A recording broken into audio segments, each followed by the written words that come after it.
Thank you, everybody, for coming tonight. I want to get us started. I want to honor your time and the time that the speakers have to present their program for you.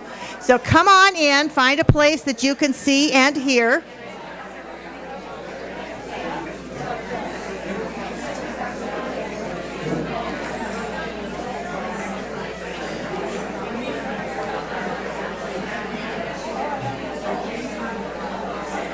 Love the energy, right? Can you just feel it?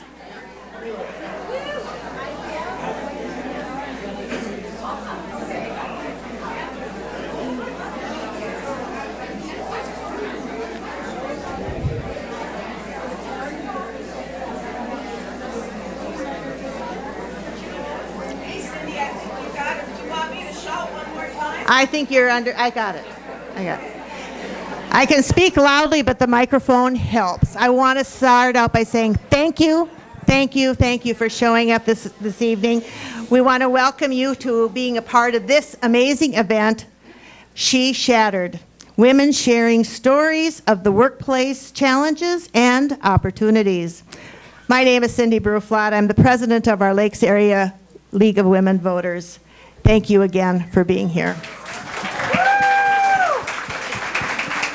We are often asked, who is League of Women Voters?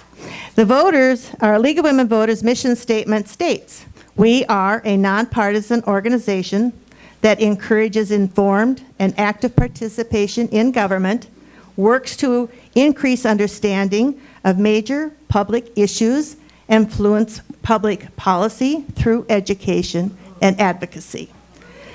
So you can join anytime. We have our meetings the third Tuesday of the month. The location of those meetings have been changing a little bit. We're trying to find a place to really call home, but it's been a challenge. So if you're interested, please get me your email, and we'll get you on the mailing list and let you know when we are meeting. It's typically, like I said, the third Tuesday of the month. We start about 5 o'clock, allow for a little social gathering time, and we start our meeting at 5:30. We often have different programs throughout the year because that follows under that education part of our mission, so that we want to keep you informed of what's going on locally and across the country. I wanted to also give a little plug. The month of October is when we hold some of our candidate forums. We focus on our local elections. So on Monday, October 7th, at M State, we are going to be acknowledging the candidates for the school board. Then on Thursday, October 10th, we're going to have the candidates for the city council and the county commissioners available, and they'll be able to answer some questions that will be posed. General questions, and people will also have an opportunity to submit questions for these candidates to share their thoughts. I've got a couple questions for you. As you know, with the 50th year celebration for Title IX, our league got busy and the brain starts going of how do we want to recognize these 50 years? And that was the birthplace of this event. It's taken a couple years for the vision to fully come together and everybody to get this going, but hey, look at the excitement. Thank you again for being here.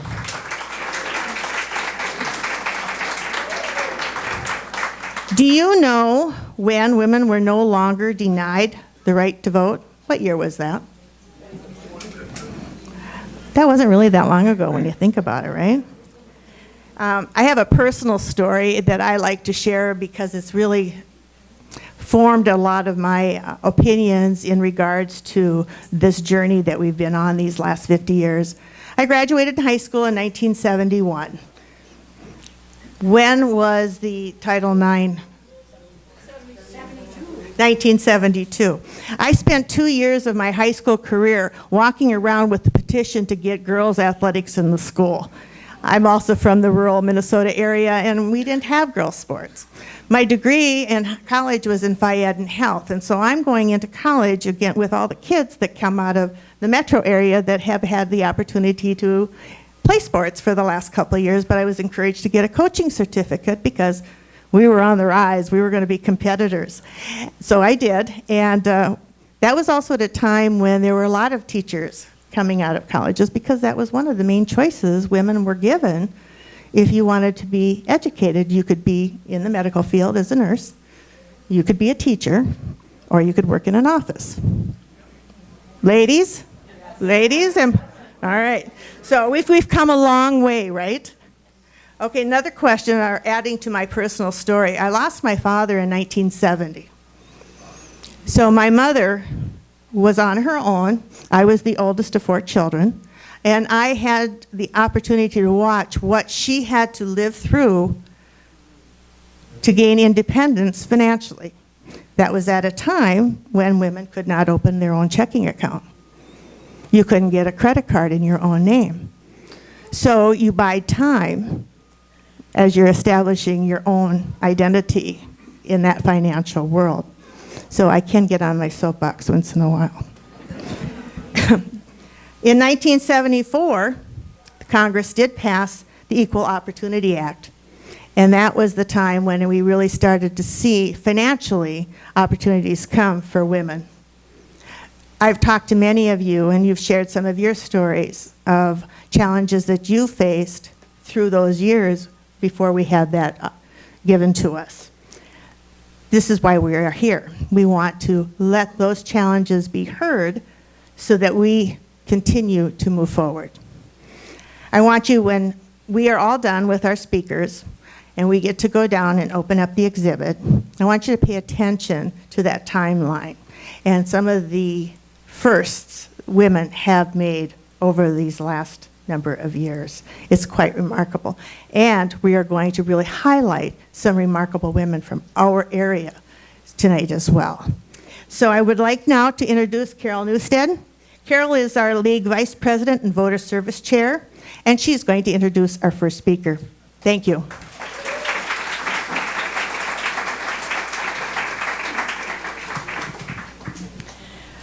I met Rita Rislund, I don't know how many years ago, when I began teaching at Lake Park Audubon schools. And I knew that this was a person who really did care about kids. Over the years, I found out just how much she has cared, and particularly about women's sports.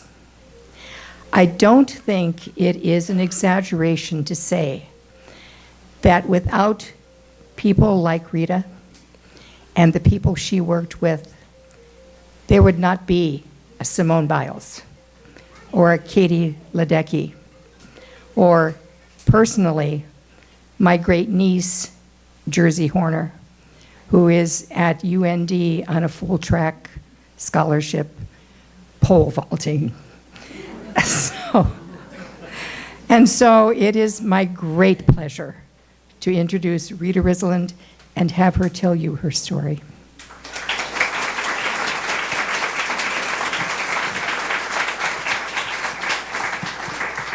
Thank you, Carol. I do not like to stand behind a podium, so I'm going to be out here. My story begins back in 1944. That's when I was born. This is a picture that's downstairs. My parents are both gone, Theodore and Rosella Hubner. Come on. I was the second to the youngest of 10 kids.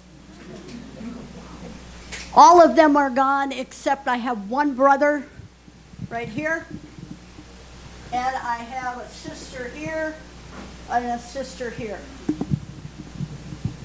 We grew up north of Detroit Lakes. Can you hear me without the microphone? Okay. I have a gym voice, so I thought I could do that. I grew up north of Detroit Lakes. I graduated from Detroit Lakes High School. I have 2 children, Jim and Lisa. Those are their high school graduation pictures.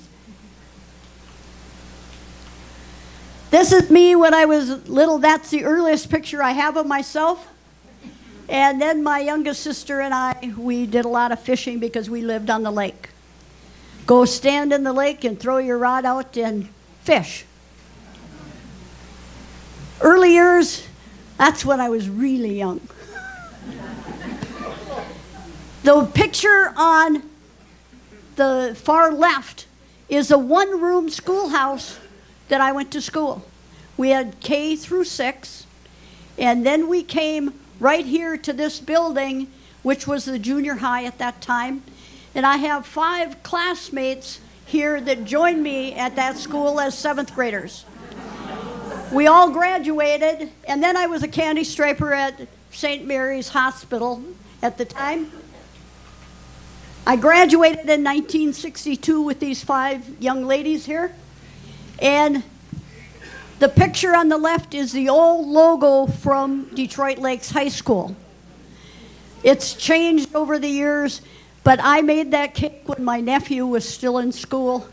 And it brings back a lot of memories of DLHS.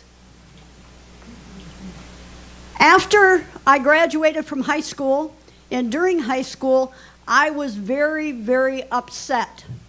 Girls did not have an opportunity to participate in any activity.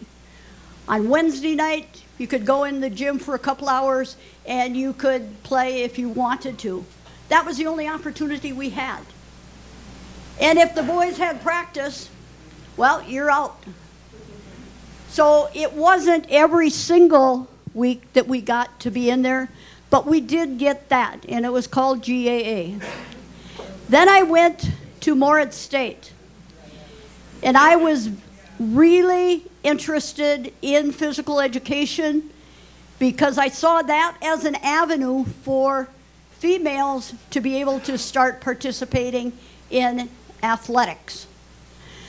I was very fortunate. We had visionary, absolutely great visionary professors at that school. They provided us an opportunity to compete. We formed a conference, Concordia, NDSU, Valley City, St. Cloud State, Bemidji, Winona, and Mankato. We got to play volleyball, basketball, and track. And those are just a couple of the pictures that I have. I don't have a lot of pictures from back then, but competing and getting the opportunity to compete. The girl on the left came to us from Hicksville, New York. She had an opportunity to compete in New York at the time. They were a little bit farther advanced in Minnesota, so she brought a lot of activity for us to participate. Because volleyball was not a male sport, we needed officials. So, if you wanted to play volleyball, you also had to become an official. Because how are you going to play? If you don't have an official, it's only practice. So I did letter in volleyball, basketball, and track, and did become a national volleyball official. It was wonderful because we got, in our own way, got to participate in a lot of activities. We did a little bit, when I mentioned the girl from Hicksville, New York, they came, her and another gal from there came, and they had done a lot of field hockey. This is me here on the, right there, and we played a little intramural field hockey. We didn't have anything competitive because we didn't have officials for that either. That was one of the basketball teams I was on at Moritz State. That was a game at Valley City.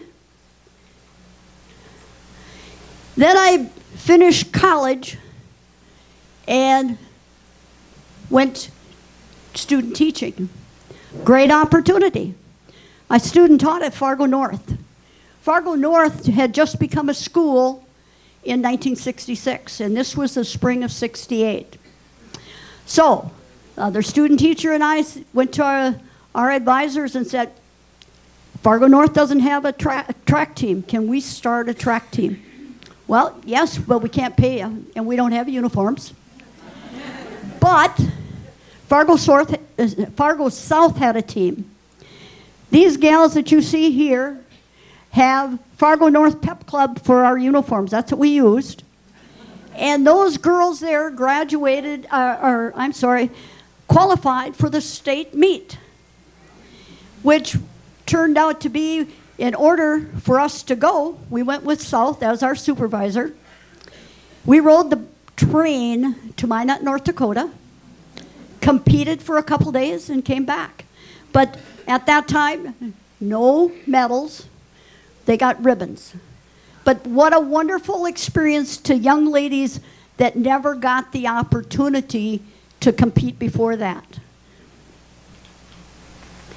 I was a member of Alpha Lambda Epsilon sorority at Moritz State. It was a local sorority. And during the rushing and during your pledging, you either were the black sheep or the lamb. And they tried diligently to be that black sheep. But as you can see, I was the lamb. In 1968, in June of 1968, I graduated from Moritz State. And my sisters and my parents were at that graduation. Then I went to Princeton High School. First and only job I had. I spent 34 years there. They did not, of course, before Title IX, did not have any athletics for girls. But got together with 4 other Phi Ed teachers because we were the only spokespeople around, because at that time and when we were in high school, girls and boys had different Phi Ed classes. You never had them together. So we had female instructors, and we were able to convince the school boards of those 5 area schools to give us the opportunity to form a conference.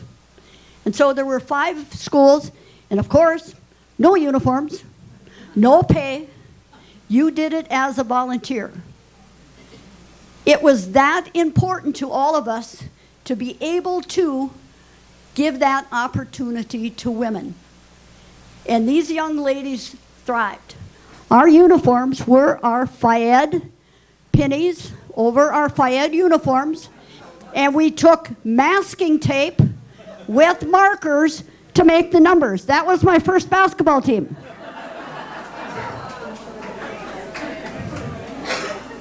After Title IX came in, there's the next team that I coached. That particular team was my freshman team. We were 15-0. Oh, let's go back that one. Also, because no sports, they had to have an advisor for cheerleaders, which was the only athletic activity that they allowed until I came to Princeton. So, I was a cheerleader advisor also. I got married in 1969. My husband, by far, is not a sports athlete, nor a sports enthusiast. But he supported all the things I wanted to do. And we celebrated our 50th anniversary a few years back. And this fall, we will be married 55 years.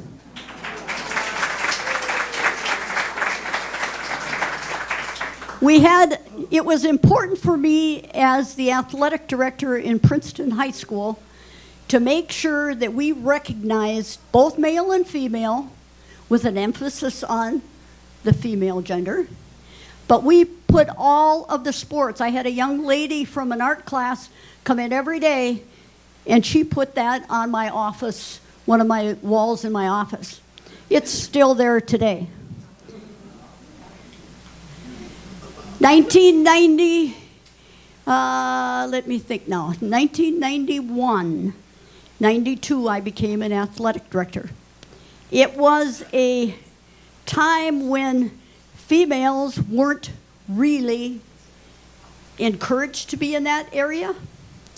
So they had a committee to get together of school board, students, faculty, administration, and there were about, I believe it was 65 applicants, and they pared it down to about 5.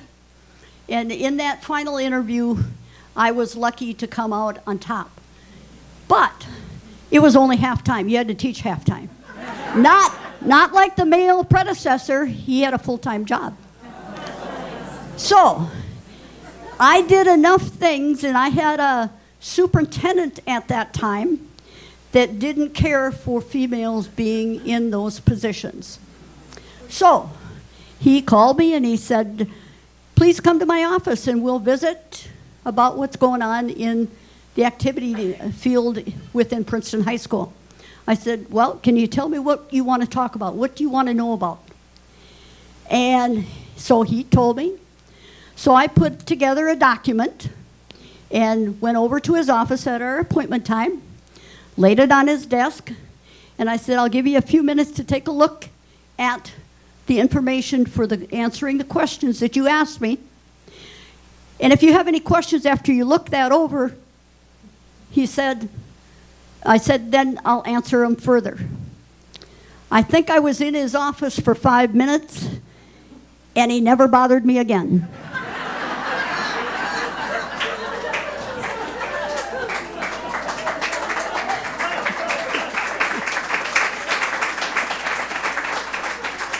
We were, the entire time that I was there, had mutual respect, and I visited with him outside the office and stuff like that. He was a wonderful person. He just did not get that females should be doing that kind of a job.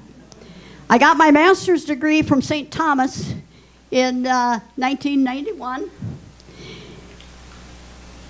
And then, one of the biggest things that happened for me, in the later 60s, later 90s, the Minnesota State High School League with Dorothy McIntyre, you see her on the far left there, and a group of us formed a Women's in Sports Leadership Conference that we invited female athletic directors, phy-ed teachers, female administrators, and we expanded it over a few years to include other state organizations, high school leagues around the nation. One of the things, this is the original group of people that were on that founding committee. I am the second from the right. The picture there on the left, the lady that is there came and spoke. Ann Bancroft, great speaker. Lots of information, very talented lady, and believed in women's sports. These are a few of the programs that we had. The picture in the upper right is Alana Brahovsky.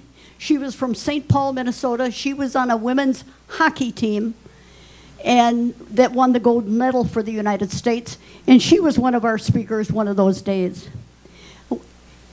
That was a great conference because it was such networking. And some of those people I still have contact with today.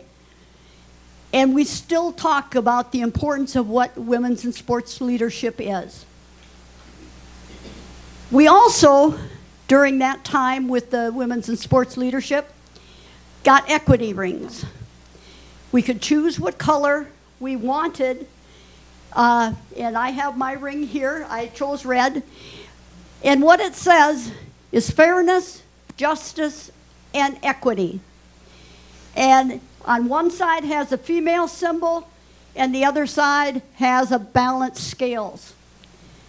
Again, representing the importance of females in athletics.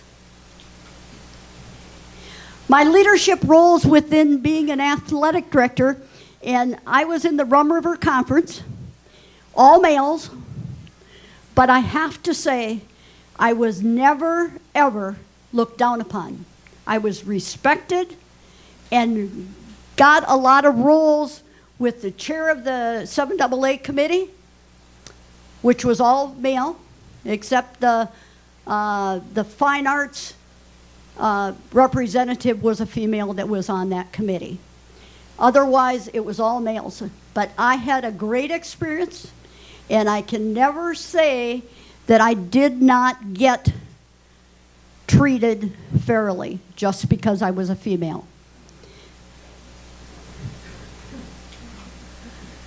I retired in 2002, and that is a picture of the athletic directors when I retired. That was our class. I'm the only female.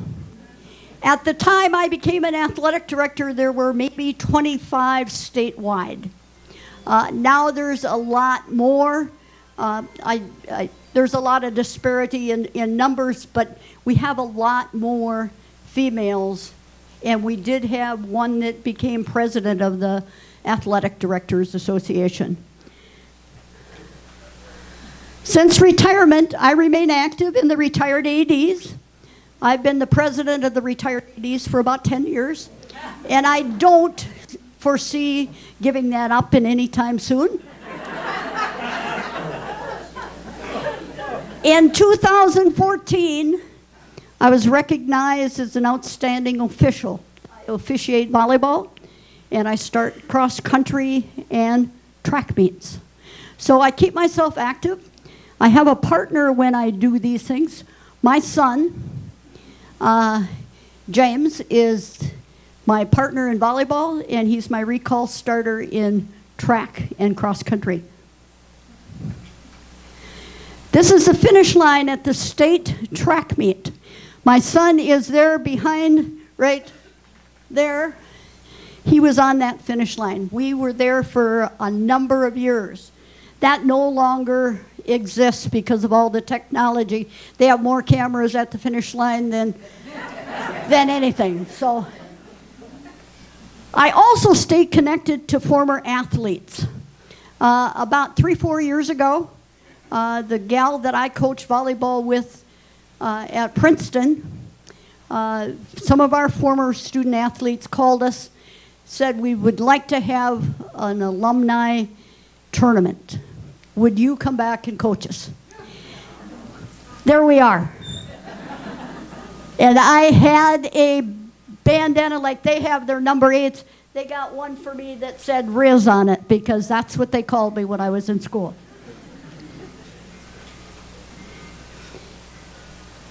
Minnesota State High School, Minnesota Athletic Directors Hall of Fame.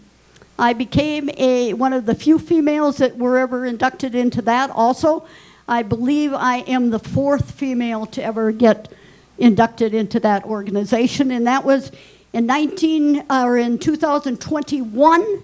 It was not presented until 22 due to COVID. Few recognitions. The gal on the left there, Jen Bartlett, with a student athlete. And I did a track meet down in Cambridge, Minnesota. And they sent things on Facebook. And I don't do those things. But I found out about it and I learned how to get on it so I could read these things. Steve Gibbs, who he is the principal at Cambridge Isani High School. He's a former student athlete of mine. And his mother, who taught home economics in Princeton, was one of my first roommates when I moved there. Then we come to Title IX, the 50th anniversary. We got recognized down at the state track meet, which was the first events for women. And we had a cake, and it said, "A beat of our own." Dorothy McIntyre, who you saw earlier, has aged quite a bit, just like myself. But she was the steering for girls sports in Minnesota. She was on the high school league board of directors and staff. She did a phenomenal job. She came to this. She was with a cane. And I didn't think she'd ever remember me because it had been, maybe 15 years since I had seen her. And I saw her coming and I walked over to her. I said, "Dorothy, how you doing?" And she said, "Rita, is that you?" So we were going to go out on the field.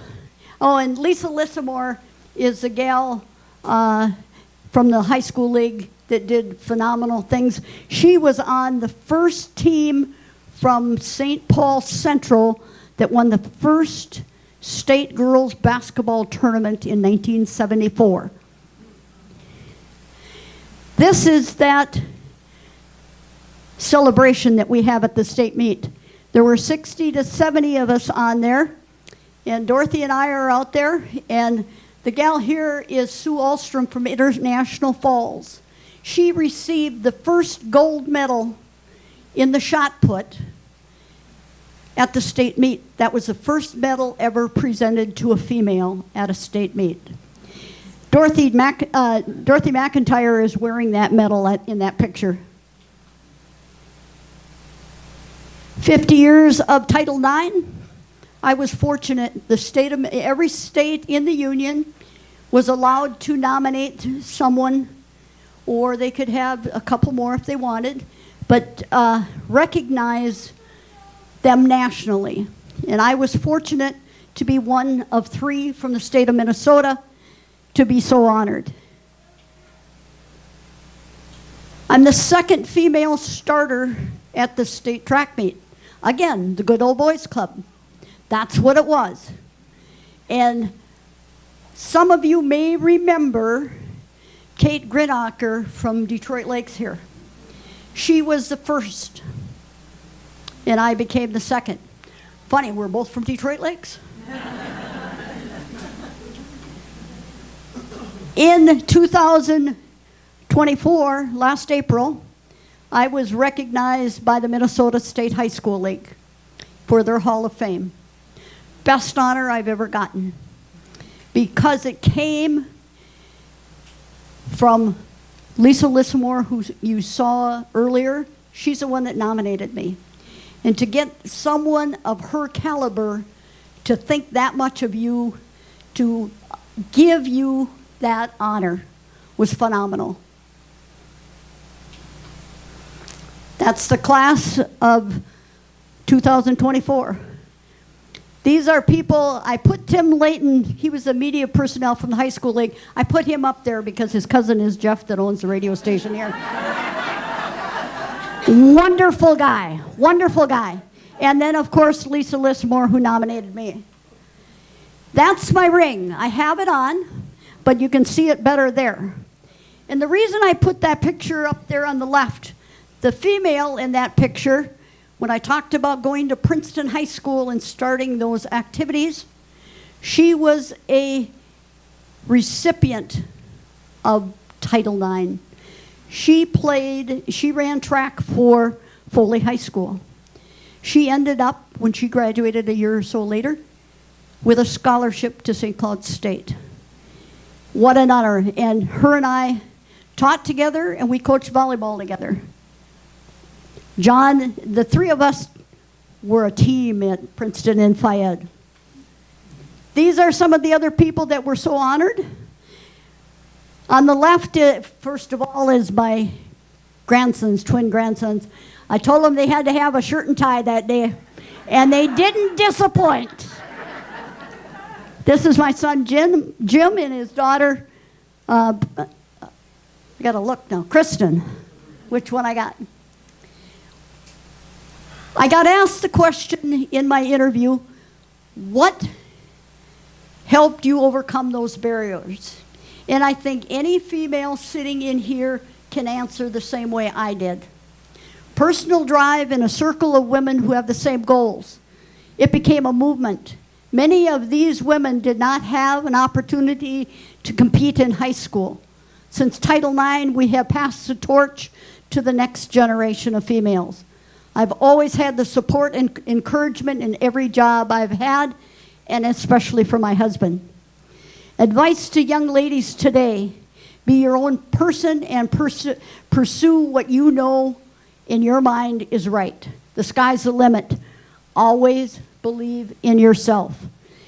At 80, I still referee volleyball, start track meets, and substitute full-time. I thank you very much.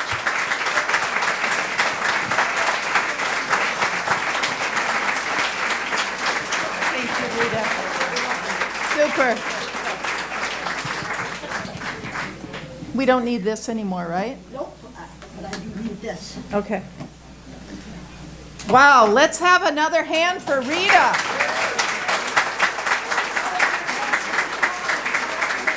Rita brought some of her plaques to show off too. And I don't shake hands anymore ever since COVID, so I wanted to give her a knuckle, and she had this great big ring that looks like she's been in the Super Bowl. So she'll show you her ring later. I'm Kathy Coyle, and later you're going to go downstairs and learn about a number of us who have defied the odds and broke some glass ceilings. And my first job offer on television was to wear a bikini giving the weather in the winter. I said, I was thin back then. I said, absolutely not. And that was the best decision I ever made. They hired a guy fully clothed to do the weather, and they hired me a couple of weeks later to be a reporter. But my honor today is to tell you about a friend of mine from Lake Sally, Carolyn Becraft, and I found out she's got a whole lot of friends in this room. Now, can you imagine meeting your husband in the same career that you chose when you graduated from college? You got married, had your first baby, and then you find out that you have to give up custody of your son or to your husband or quit your job. Can you imagine that? Pam? She's coughing. I don't think you can imagine it.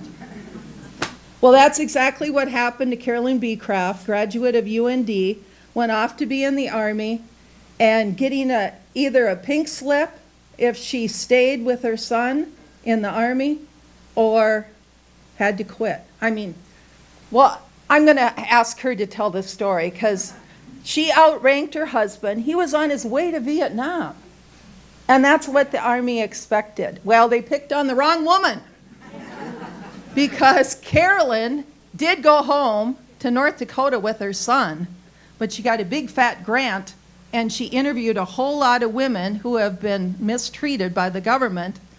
And today, women in the military are benefiting from Carolyn's actions that she took. So with that, the woman they shouldn't have picked on is Carolyn Becraft.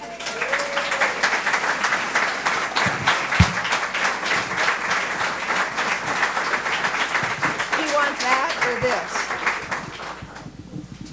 Thank you, Kathy. I'm honored to be here, and I thank you. Can you hear me? Now can you hear me? All right.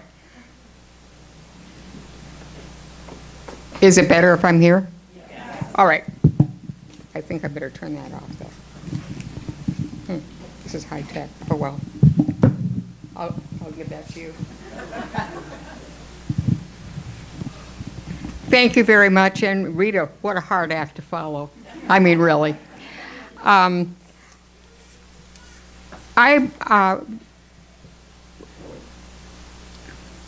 was involved and led the effort that resulted in the repeal of the only two laws in the U.S. Code that specifically discriminated against women. They were the so-called combat exclusion laws. And I'll get to that in a minute, but the only way I can think of to tell my story, or to tell how this happened and so forth, is to tell my own story, which I will do. I grew up in Fargo. I graduated from UND as a dietitian. In my senior year, I enlisted in the Army. This was in Vietnam era. But they had a program for those going into medical fields. And so they essentially paid for my senior year in college. And then upon graduation, I was commissioned as an officer and did my dietetic internship. Sad to say, I became a dietitian because I didn't want to be a teacher or a nurse, and that was about all that was available. But anyway, I did well as a dietitian. I moved a lot, and about 3.5 years later, I was on my third post, but that's where I met my husband. And he was also in the Army. He was an armor officer. And shortly after that, we got married. Now, I outranked him. Not by much, but it was enough. Okay? So anyway, he moved into my apartment. Things were different then. He moved into my apartment. I went to sign my name change, and they took away 1/3 of my pay. Because their policy was that married women could not draw quarters allowance. So this is a thing about law, policy, and so forth. So then we moved to Fort Knox, Kentucky. Oh, by the way, I was the head dietitian of a 200-bed hospital at that time. And I had about 30 people working for me. We moved to Fort Knox, Kentucky, both on orders. My date of rank would have gotten us better housing, but my date of rank didn't count. So I was a dietitian at the hospital, and shortly after that, I became the chief of the food service division there. That was a 1,000-bed hospital. I had 120 people working for me. I was 26 years old. I had my own budget.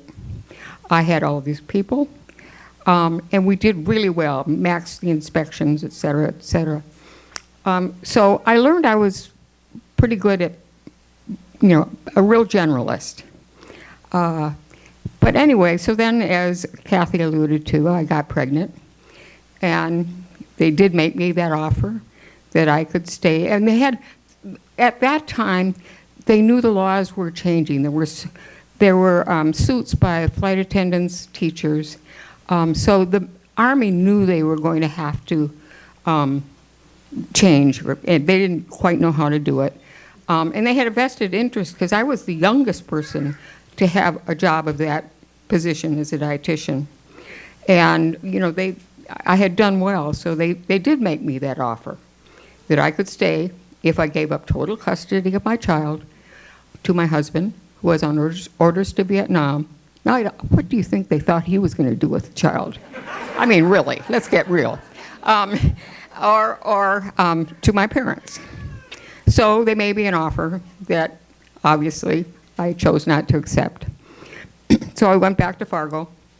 I had no place. Like military spouses at that time, they were, you lost your housing, you had to go. They just expected you to go home to mama. Well, I did go home to mama. And our son Peter was born in Dakota Hospital. When Michael came back from Vietnam, then we moved. And in our, first of all, when I left as an officer in the Army and became a military spouse, I had really no idea how far I had fallen. To live in a military community at that time, you really had no rights as a spouse, really. So that was a shocker. But anyway, so we moved about every year. I began picking up consulting jobs as a dietitian, and pretty soon I had all kinds of different jobs. But every time I got a job, he got orders. So for the first 10 years of our married life, 11 years of our married life, we lived 10 places. So we went to Europe. He was assigned to Europe. And when I got there, we had a second child by that time, Jeremy. And I got a master's degree from the University of Southern California. And I got it in education with specialization in adult education. And when I think about it at the time, I was making a decision I was not going to go back to dietetics. Because the kind of job that I had had in the military was not available in the civilian sector, A. And I was 10 years out of the field. I'd have to start all over again. So I did my thesis on the effects of the women's movement on wives and military officers. Whoa. And for those of you that have done a thesis or whatever, I had a questionnaire, and I got a 70% response rate. And I found that I wasn't crazy. That was really important, because and that the officers' spouses that I surveyed were not happy with the lack of opportunities for themselves. They just were unhappy. They wanted more for themselves. Well, then we went to another place, and I directed a military learning center that became a model for Europe. And I was doing, there was my husband kept saying to me, where is this going? And I kept saying to him, where is this going? We went back to the United States. We were assigned in Washington. And Michael, it was the time of his career where he could have a little bit more control over his assignments. But I came back with my thesis data, and when I got to Washington, there was going to be a conference on the military family. And so I talked my way into it, basically. Nobody knew who I was, but I told them about my data and all that. And the woman said, oh, great, you've been a facilitator. And I said, of course. And so they brought me on as a facilitator. And I put the phone down, I looked it up in the dictionary, said, I can do that. So I became, and I was, I had my data, and these retired generals' officers' wives, they saw a sucker when they got there. There was an after-action committee, and I became chair of the after-action committee. And we made 6 policy recommendations to the Chief of Staff of the Army. I presented them to the Chief of Staff of the Army. My husband will say, she got to meet him before I did. But, and I can't really remember, he accepted them all, which was the signal, for those of you who have been military experience and whatever, that's a signal that he supported this movement, because he didn't have to. He was wonderful. But anyway, I can't even remember what they were. They were so mundane. But I do remember one, and it was that a service member's assignment would not be affected by whether or not his spouse had a job. I mean, you're getting way into the really repressive kind of stuff. So anyway, as a volunteer, we had 2 more symposiums, brought people in from all over the world, and one of the women that did put them together for us called me one day. She was getting a master's degree at George Washington in Women's Studies, and she said, Carolyn, there's this job opportunity for the Women's Equity Action League. They've just gotten a grant for the Ford Foundation to run a Women in the Military project. And she read me the thing, the description, and I said, I wouldn't even have to lie. But I didn't know anybody. I didn't know anybody in Washington, but I did get the job. And it was at that point, now I had been in the military, and it was at that point that I learned about the combat exclusion laws. I had no idea that they were there. They date from World War II. There are 2 laws. The first refers to the Air Force, and it says that women cannot fly planes expected to be in a combat mission as defined by the service. All planes were combat. And then the Navy had their law that said that women could not serve on ships expected to be in a combat mission. There was an exception, though. They served on hospital ships. Why? You can't have a hospital ship without nurses, can you? Really? But the Navy didn't have any law against women flying aircraft. So they started flying aircraft in 1971. Air Force women couldn't fly aircraft, but Navy women could. Army, there is no law governed by the Army, to govern the Army, nothing. There's never been a law that said women can't be in combat, or infantry, or whatever. But the Army adopted their policies based on the law, the other services' laws, and when I think back on it, that kind of explains, because that's why I have a hard time telling this without telling my own story, about how ways that organizations can limit the opportunities for women. Well, and in that, I learned, because I'd served in the military, it really served me well. Because once I learned about these laws, and then I thought, okay, I've got to educate people.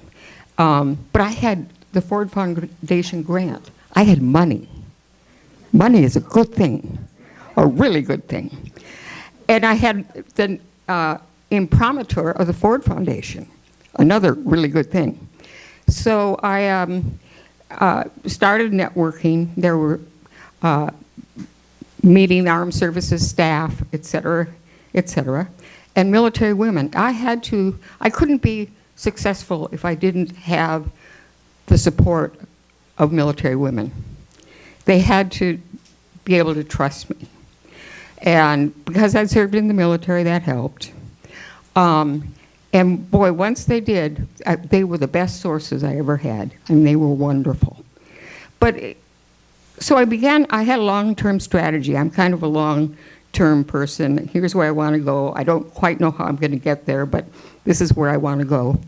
And so I developed networks and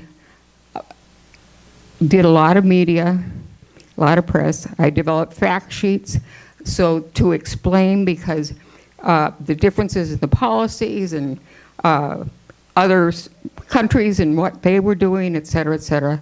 I got to the point with the press that I wouldn't talk, if it was new, if they didn't read my fact sheet first, I just wasn't going to talk to them. I was so tired of doing Combat 101. I found out that the Pentagon was using my fact sheets to explain their own policies.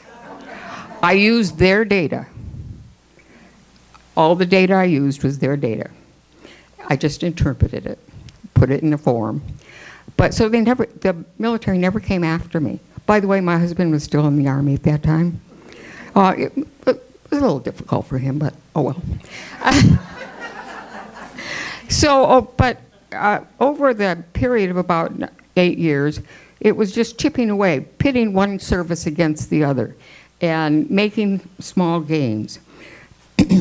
And by that time, Air Force women could fly certain planes, supply planes and stuff. But there were a lot of different gains that were happening slowly. A precipitating event was the first Gulf War. And that's where the military lost control of the narrative. Before, it was that there was a static front line, and women will always be behind it. They will never go in front of it. Well, boys and girls, the infantry doesn't march to war. They go in trucks or whatever. So, but anyway, they lost control of the narrative when they mobilized the Guard and Reserve, because it became a local story. And so most people, to a lot of people, the military is invisible. They don't know anybody really. But they had a big publicity campaign. If you remember on the Today Show, "Hi, Mom, I'm over here." And then they mobilized the National Guard, and it became a local state story. They followed their state. And they knew that Johnny and Susie had gone. So it was a big educational event for the public on the fact that there are women in the military. And, you know, it was only 2 months or 3 months. It was thankfully, it was very short. But it ended politically at just the right time, because it ended in the end of February. And first of all, it shattered the myths that they had, that the military was putting out. That there was a static front line. I have to read this because you won't believe it. That women with children would not deploy. They did. That the U.S. public would not tolerate women POWs. There were 2. The public would not tolerate women killed in action. There were women that were killed. But here's the kicker. The men would not fight because they were too busy protecting the women. You can't make this stuff up. They actually said that in these briefings. I mean, I was embarrassed for them. But not that embarrassed, though. Anyway, so, but politically why it was important is that it fed right into the authorization cycle for the Congress. They started in March, marking up their bill. And the House Armed Services Committee, Personnel Subcommittee, Pat Schroeder, immediately put in an amendment to repeal the Air Force law, because the secretary or the chief of staff of the Air Force had said the only reason women can't fly combat aircraft is because of the law. And then, not to be undone, the chair of the committee, who was Beverly Byron, put in a comparable repeal for the Navy law. It's important. It was women that did this, okay? And it passed, and passed the House, and went to the Senate. It caught the Pentagon flat-footed. They had no idea this was even going to happen. They were just flat-footed. So from the House, it goes then to the Senate. And so the military, the right, Phyllis Schlafly types, mobilized trying to kill it in the Senate. And so that was when I had told you I had networked with all these groups. And there was a group called Women Military Aviators. And they were adopted by the WASPs. The WASPs in World War II flew aircraft from coast to coast. And they had an organization. And they adopted the military women pilots. And so they had an organization. And it's interesting because most people in the services don't know anybody in the other services. But the women aviators all knew each other. And they were organized, and I called the president, it was Rosemary Mariner. She's quite famous in that world. And I said, Rosemary, you have to mobilize your folks. Here are the lists of the members of the Armed Services Committee. They can write letters as in their personal capacity saying, this is how this would help, this is how the laws disadvantaged me. They can do that. But I said also, Rosemary, you've got to really do this, because you can't have some 50-year-old former dietitian being out there by you got to, I need you all. And actually back at the beginning of the mobilization, I had brought in other women's groups and with some Navy women that we could explain how, because the women's groups were not supportive of military women at that time. It was anti-Vietnam, still kind of that period. So I brought in Now and others and said, okay, here is why these policies are there, et cetera, et cetera. Here are my fact sheets. So I brought the women's movement in, but at an educational piece with it. The legal analysis was done by the National Women's Law Center. And then the factual stuff is what the organization I was with at the time did. And so when it went to the Senate, I went back to Rosemary and I said, okay, now you guys have to come. You can come in your civilian capacity, or you can come on leave, but if this is important to you, you have to come.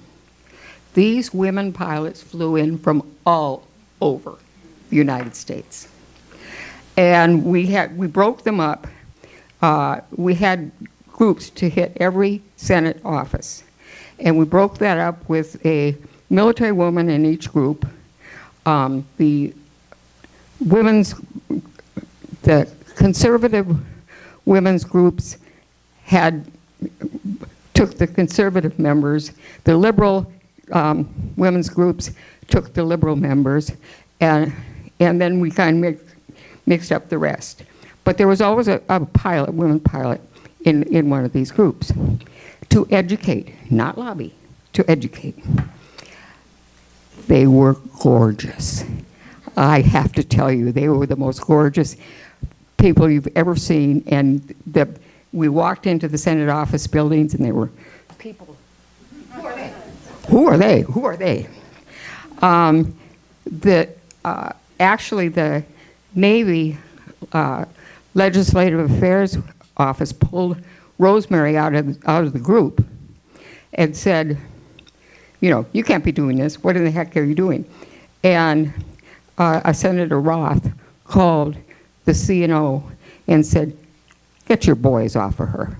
They're here, and it's fine. And so she came back. But they were very, very effective. So it came time for the vote, and I was in the Senate gallery. Ted Kennedy was right below me. He took on the mantle of fighting for this, as did Nancy Kassenbaum. And so here he was in his oratory, and looking down, he was reading off my fact sheets. But it passed 69 to zip, or to 30, pardon me. But that's a veto-proof majority. You cannot. So it went and passed to the president. Well, of course, there was a thing. There was always, they have to have a study. That's a real bureaucratic dodge on if you're going to have anything done, you've got to do a study. So, you know, we went through that for the next year. And then there was a change of administrations. So Les Aspin became the chair of the Secretary of Defense. Now, he was a chair of the Military Personnel Subcommittee, and he was the first person I ever testified before. And I knew all of his staffers, because over the years, I was their source. You know, I said, you might want to look at this. What do you think? And, you know, so I was their source. And so when they went in, I was still at the in a women's group. When he became the Secretary of Defense, I called, he brought all his people with him. And so I knew them all. And I called him and I said, you know, this is the job I'd like. And it was a Deputy Assistant Secretary for Military, Community, and Family Policy. And I had, because in the women's rights world, I would push on the military stuff, and if it got too heavy, I'd go back to the family stuff. So I played in all of those worlds. And you know what?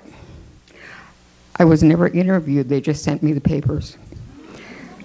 So I became the Deputy Assistant Secretary of Defense for Military, Community, and Family Support. Now, it was a huge portfolio. I had direct responsibility for the Worldwide Commissary System, that's their grocery stores, direct responsibility for the worldwide K through 12 school systems. I had policy oversight over the exchange system, which is their Walmart. And then I had policy oversight. DOD has oversight over the services. So I had policy oversight for child care, family advocacy, parks and recreation, everything in the community that wasn't housing. And it was a huge portfolio. And I was probably the only person that had had that job that really understood the military. They tended to come political from somewhere else. And I knew where I wanted to go. I just didn't know how to do it. I had the most wonderful people working for me. I cannot tell you how bright they were. And they all knew who I was, so they were kind of okay with me. But one of the things I realized early on is that they didn't really oversee the budget, and they had the authority to do so. And so that's one of the first things I established was a budget shop. And because if you're not in the budget, you're not there. You know, period. They can talk a good game, but if you're not funded, you're not there. So we did establish the budget shop, and it gave us power. And we really had power and forced the services to fund the programs they were supposed to fund. In the time I was there, the quality of life funding increased 30%. Pretty good, huh? Anyway, so then I was nominated to be the Assistant Secretary of the Navy for Manpower and Reserve Affairs. And I called my sister and I said, I've been nominated for this job. And she said, what are they going to call you? And I said, well, the Honorable. And as only a sister can say, she said, that's disgusting.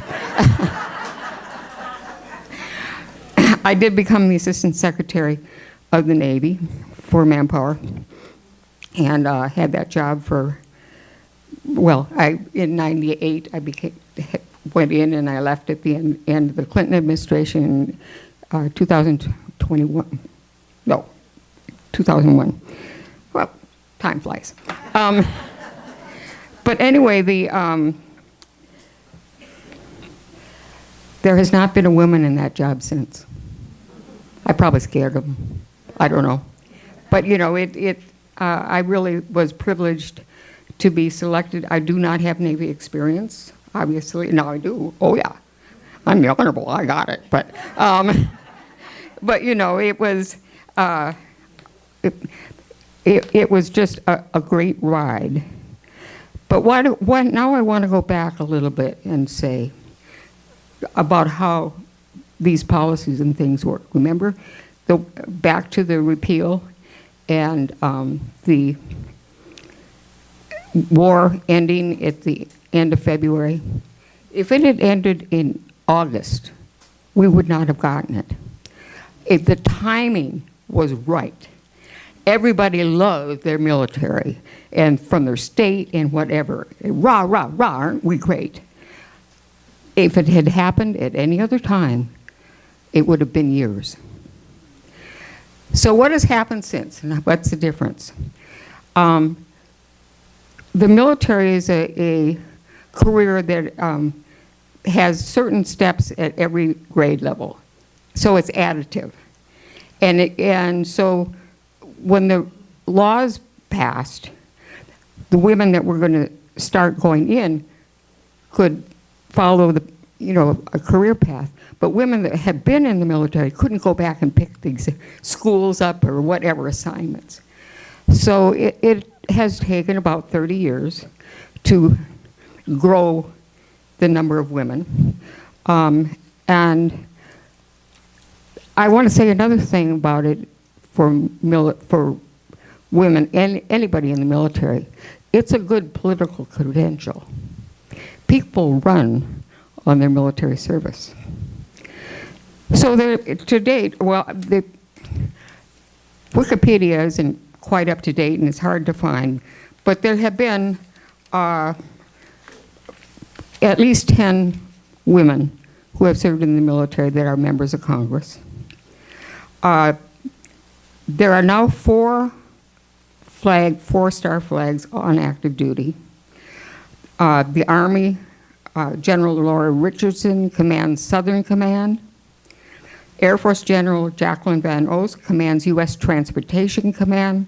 That's all transportation for the services. The Commandant of the Coast Guard is Linda Fagan. The Navy's Chief of Naval Operations is Admiral Lisa Franchetti. She is a member of the Joint Chiefs of Staff.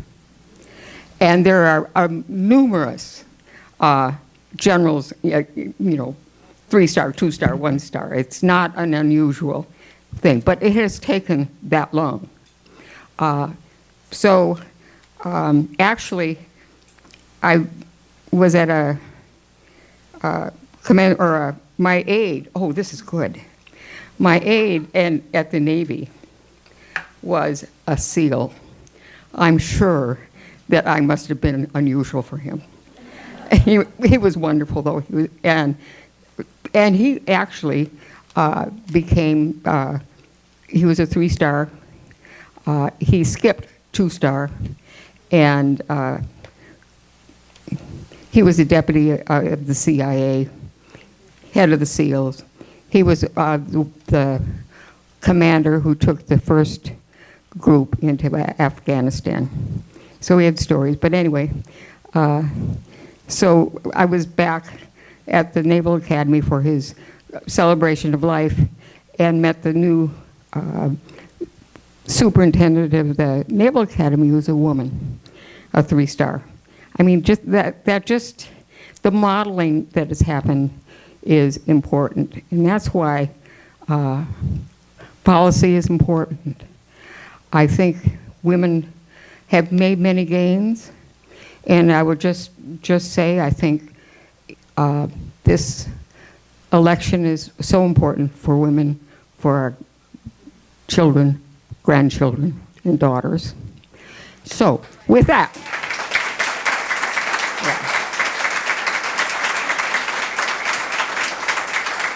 Yeah.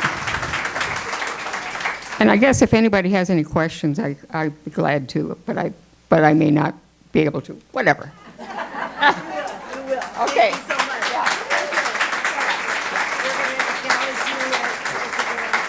Okay. All right. Thank you. Thank you. Thank you.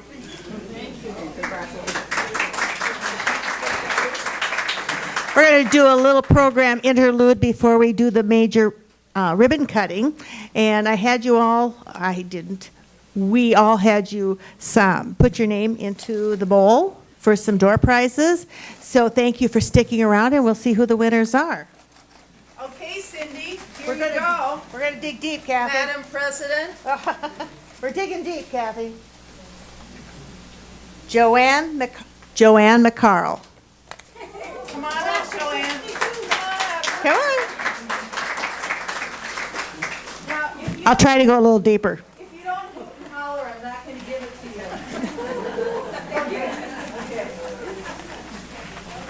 you. Next. The next winner is Tammy Doctor. Okay, Cindy. Okay, keep going. Keep going. I'm going. Corliss Stark.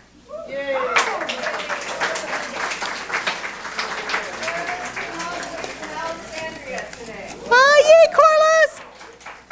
All right, I've got Nancy Hankey. Come on down. I hope it's something to do with birds. Okay. Do we have the two gnomes before we do the grand prize? Okay, are there any Norwegians in the audience? Okay. Okay, I don't know if she's still here. Nikki Gavley? Gavel? Nikki? No? Okay. Have to He be. lost out. I'll tell her. Ross Mickelson.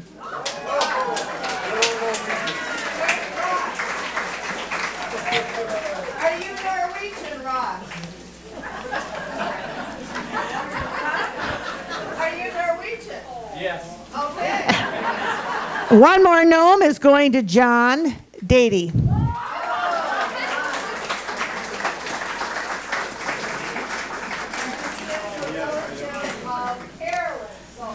One more. Are you feeling lucky? Oh, this is too cute. No, I can't. Nalena Daggett.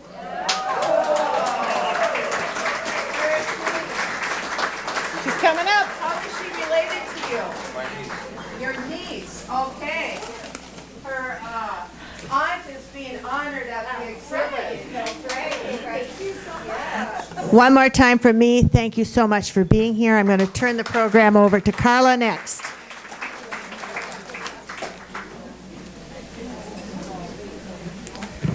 Good evening, everybody. I'm Carla Hansen, and I'm a member of the League of Women Voters, and I have learned to never miss a meeting, because when you miss a meeting, they make you in charge of something.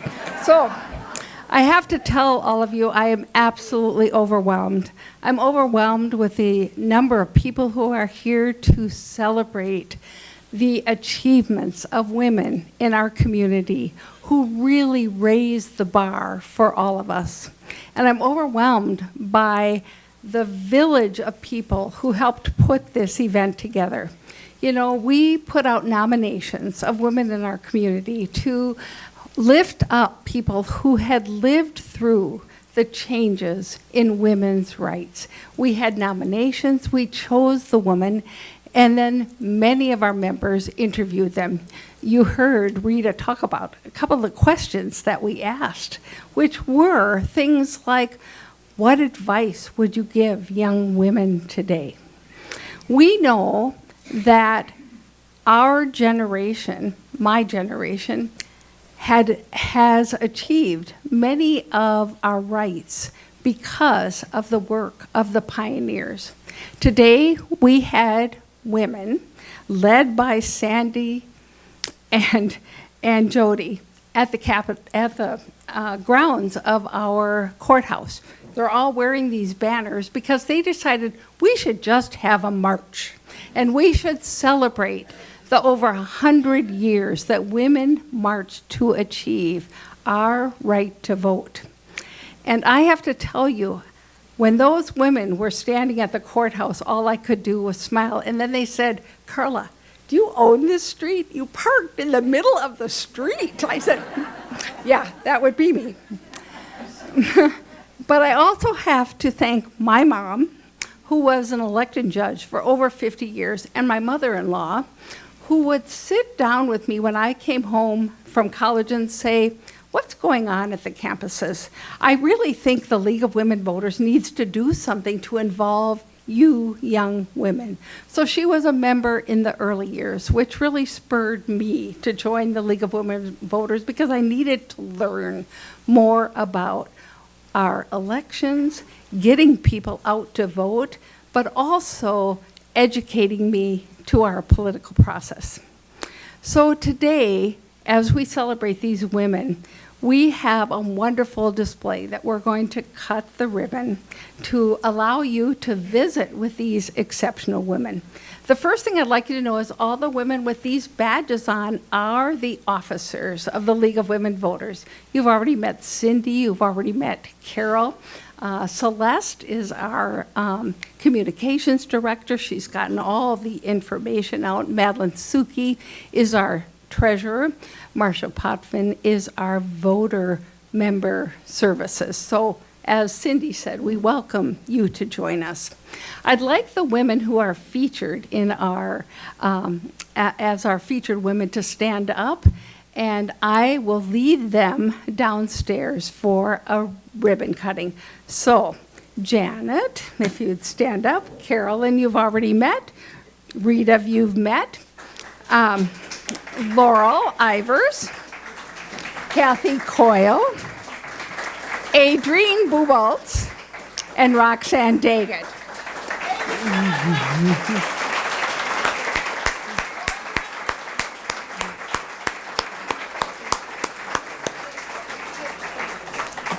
So I'm going to lead the women downstairs. They're going to cut the ribbon. And then you'll have plenty of opportunities for pictures, to ask them questions. I do have one request. We printed about 100 brochures, and more than 100 people are here. So if you could share, that would be a great idea. But the display will be open until the 27th of September. We have a speaker coming on September 16th talking about influential women in America, so we would invite you to join us then as well.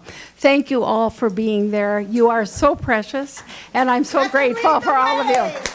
We will lead the way.